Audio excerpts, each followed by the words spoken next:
As one of the Arab poets, he mentioned, إن الكلام لفي الفؤاد وإنما جُعِلَ اللسان على الفؤاد دليلا. That real speech is in the heart, and rather the tongue has merely been made an indication of what's in the heart. And that's true for all of the limbs. The limbs, the tongue, what we speak, it's all an indication of what's in our heart. So the first job of the Prophet Muhammad and every prophet was to rectify people's hearts and to illuminate and put light in people's heart. And when the light is in the heart, the light will be on the limbs, and the actions will be those of an enlightened people. And that's the challenge we have before us in an increasingly dark world, to spread light into people's hearts so that their lives will be enlightened. And that's the best education, that's the foundation of real education, and I think that's the work that we have to get about doing.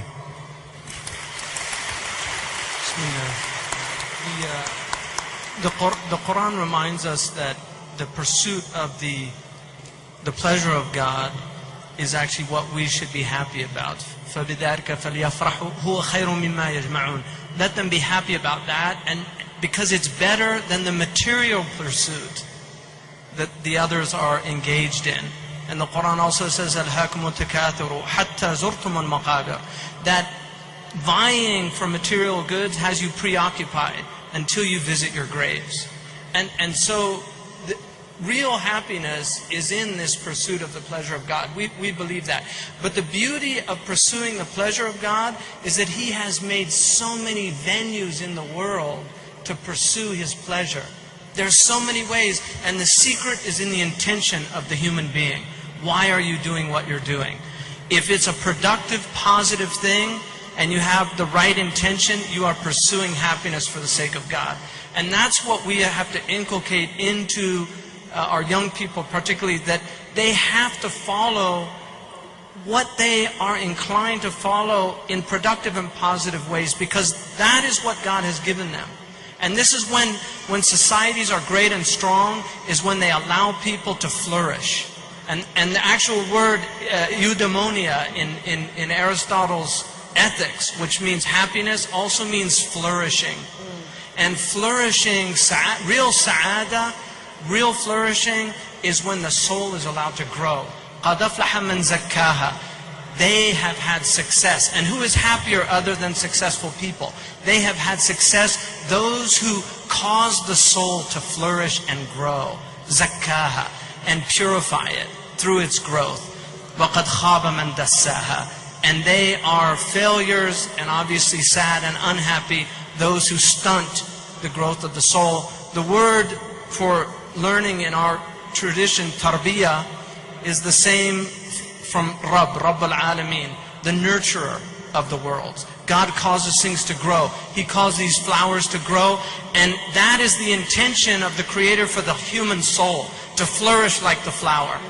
But if we stunt the growth by not watering it, by neglecting it with spiritual pursuit, by neglecting it with worship, then the soul dies and dries up, like these flowers will die and dry up when they're not given their water and their sustenance.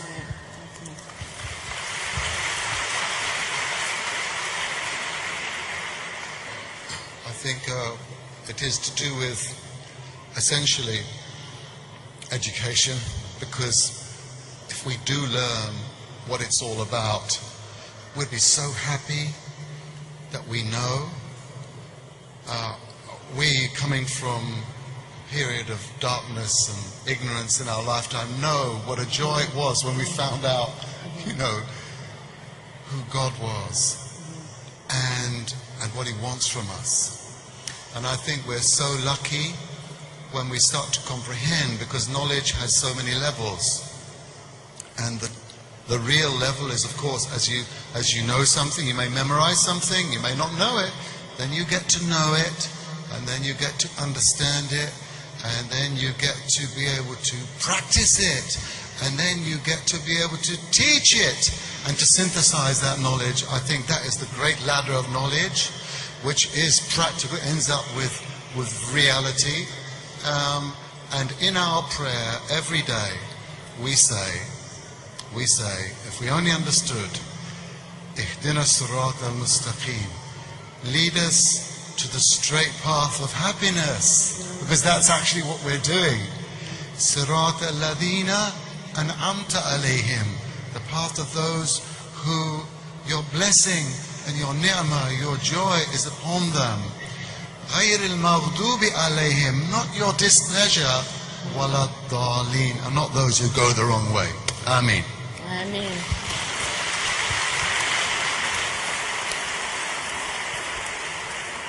Well, I'm happy that we were able to have this conversation this evening. Wish it could be longer, but قدر الله وما شاء فعل. This is what I learned from the first Muslims I met from Senegal to deal with disappointment. We also, unfortunately, don't have time for Sheikh Hamza. You put together a presentation on life, liberty, and pursuit of happiness. Inshallah, Sheikh Hamza will post on his website, on the Zaytuna website, a very powerful presentation on this topic. So I urge you all to go and look at that when you have time to do so. I ask Allah subhanahu wa ta'ala to shower His blessing upon all of my brothers for the wonderful work that they're doing and their sacrifices in our community, and to bless and increase in success all of the projects they're doing, their educational and charitable projects, that we will continue to support them. It's time for us to depart, to go pray Maghrib. May Allah subhanahu wa ta'ala bless you and your families. Alhamdulillahi Rabbil Alameen. Assalamu alaikum.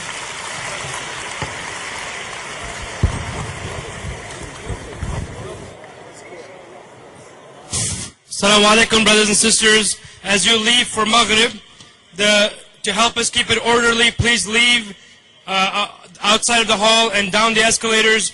Please go down the escalators and do not stop at the bottom of the escalators. We have about 8,500, close to 9,000 people to evacuate from this hall. Maghrib Salah will be in Hall A, and the escalators will be going down towards Hall A. And please keep the traffic moving, as I said. Also, an announcement for Sidi Yusuf Islam at 11:30 tomorrow, 11:30 a.m. Yusuf Islam will be signing his latest CD, Road Singer, at the Al-Madina Institute booth, which is located at booth number 211. So far, we have raised for the fundraising goal tonight about 170,000. The goal was 300,000. As you leave, the Muslim Student Association and Muslim Youth of North America volunteers will meet you at the door. Whatever you can give in terms of cash, it benefits Islamic Society of North America with an operating budget. Please do so at the end of this hall. And we thank you again. We thank our panelists, Dr. Ingrid Mattson, Sidi Yusuf Islam, Imam Zaid Shakir, and Sheikh Hamza Yusuf. We thank our special guest, Rick Warren, Pastor Rick Warren. We thank the delegation from Senegal for coming. And we thank Imam Siraj Wahaj, Sister Layla Muhammad, and most of all of you for being patient with us. I can guarantee you, not all of you will be able to shake the hands of the guests, so please try to keep that in mind and do not crowd the front of this hall. We need to keep the guests and the hallway traffic moving. Jazakumullahu khairan. Assalamu alaikum wa rahmatullah.